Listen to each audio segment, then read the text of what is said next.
ನಮಸ್ಕಾರ. ಸರ್ವಮಂಗಳ ಮಾಂಗಲ್ಯ ಶಿವೆ ಸರ್ವಾರ್ಥ ಸಾಧಿಕೆ ಶರಣ್ಯ ತ್ರ್ಯಂಬಕೆ ಗೌರಿ ನಾರಾಯಣಿ ನಮೋಸ್ತುತೆ. ಶರಣಾಗತ ದೀನಾರ್ಥ ಪರಿತ್ರಾಣ ಪರಾಯಣೆ ಸರ್ವಶಾರ್ತಿ ಹರೇ ದೇವಿ ನಾರಾಯಣಿ ನಮೋಸ್ತುತೆ. ಸೃಷ್ಟಿಸ್ಥಿತಿ ವಿನಾಶಾನಾಂ ಶಕ್ತಿಭೂತೆ ಸನಾತನೆ ಗುಣಾಶ್ರಯ ಗುಣಮಯೇ ನಾರಾಯಣಿ ನಮೋಸ್ತುತೆ. ಎಲ್ಲ ವೀಕ್ಷಕ ಬಾಂಧವರಿಗೆ ಸ್ವಾಗತವನ್ನು ಹೇಳ್ತಾ ಎಲ್ಲರೂ ಚೆನ್ನಾಗಿದ್ದೀರಿ ಅಂತ ಅನ್ಕೋತೀನಿ. ಒಂದು ಅದ್ಭುತವಾಗಿರುವಂಥ ವಿಚಾರ ಹೇಳಿಕ್ಕೆ ಬಂದಿದ್ದೀನಿ. ಏನಪ್ಪ,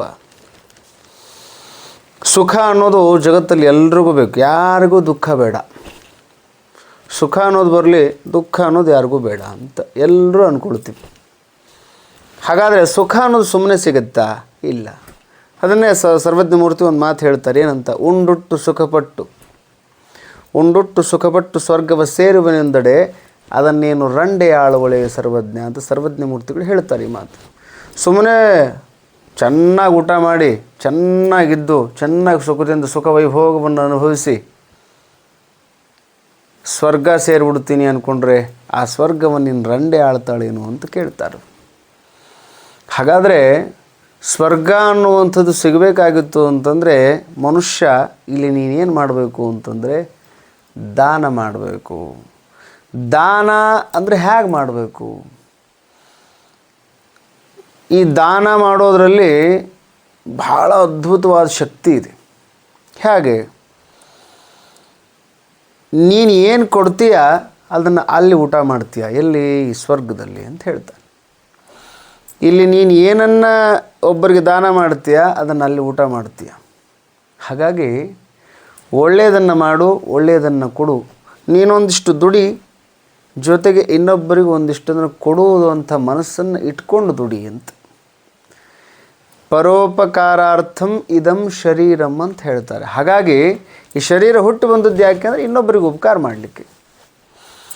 ನಿನಗಾಗತ್ತಾ ಮಾಡು, ಆಗದೇ ಇದ್ದರೆ ಸುಮ್ಮನೆ ಇರು, ಕೆಡಿಸಬೇಡ, ಒಬ್ಬರ ಮನಸ್ಸನ್ನು ಕೆಡಿಸಬೇಡ.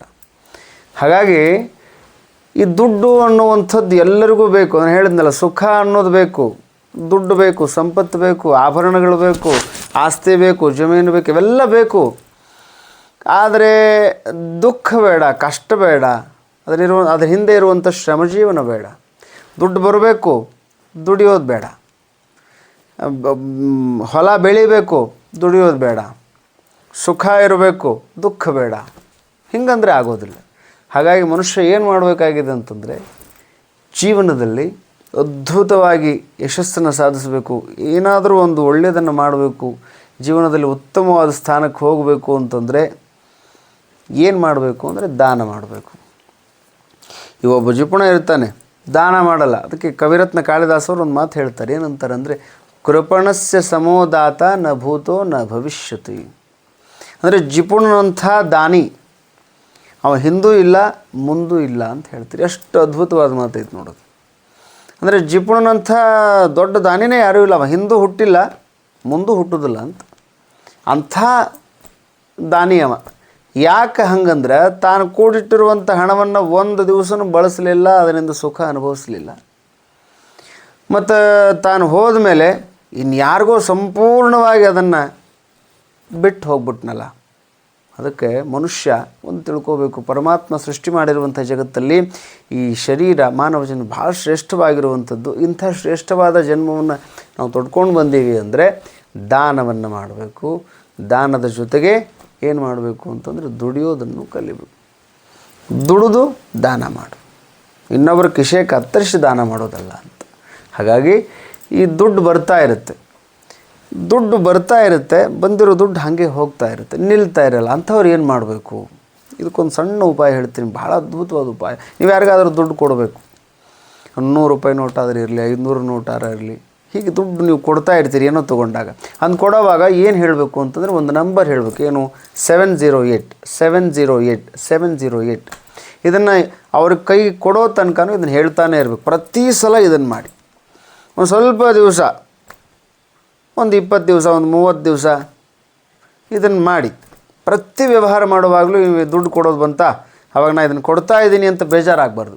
ಅದನ್ನು ಕೊಡೋವಾಗ 708 ಅಂತ ಕೊಡಿ. ಅಲ್ಲಿ ಏನಾಗುತ್ತೆ ಅಂತಂದರೆ ನಾ ಕೊಡ್ತಾ ಇದ್ದೀನಿ ಅನ್ನುವಂಥ ಭಾವ ನಿಮ್ಮ ತಲೆಯಿಂದ ಹೊರಟೋಗ್ಬಿಡುತ್ತೆ. ನಿಮ್ಮ ಮೈಂಡಲ್ಲಿ ಏನಿರುತ್ತೆ, ಬರೀ 708 ಅದೊಂದು ನೀವೇನು ಮಾಡ್ತಾಯಿದ್ದೀರ ಅಂತಂದರೆ ಜಪ ಮಾಡ್ತಾಯಿರ್ತೀರ ಕೊಡೋವಾಗ.